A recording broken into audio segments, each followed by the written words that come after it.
నమస్తే, welcome to Varalakshmi పదరిల్లు. చూడండి, శ్రావణ మాసంలో మా సైడు ఆడపిల్లలకు అందరికి శ్రావణ పట్టి పసుపు కుంకుమ తీసుకొస్తారు. నాకు పెళ్ళై 35 సంవత్సరాలు అవుతుంది. 35 సంవత్సరాల నుంచి మా పుట్టింటి వారు ప్రతి ఇయర్ ఇలాగే తీసుకొని వస్తారు.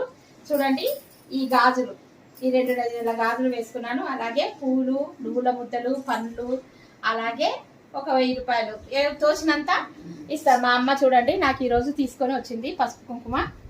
చూసారా, మీ ఇళ్ళలో ఈ సాంప్రదాయం ఉందా? ఇవి చూడండి, బల్లారి కొబ్బరి అంటారు. ఇవి వచ్చేసి నువ్వుల ముద్దలు. ఓకేనా? ఇప్పుడు ఇంట్లో ఎంతమంది ఉంటే అన్ని కొబ్బరి గిన్నెలు, అలాగే నువ్వుల ముద్దలు. ఆల్రెడీ మేము 2 ముద్దలు తినేసాం తేంగానే.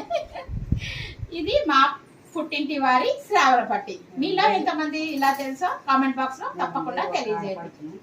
నేను ఉండేది ఒకే ఒక ఆడపిల్లలు. మా అమ్మకు ఎంతమంది ఆడపిల్లలు ఉన్నా సరే మా సైడు రాయలసీమలో ఈ పద్ధతి ఉంటుంది.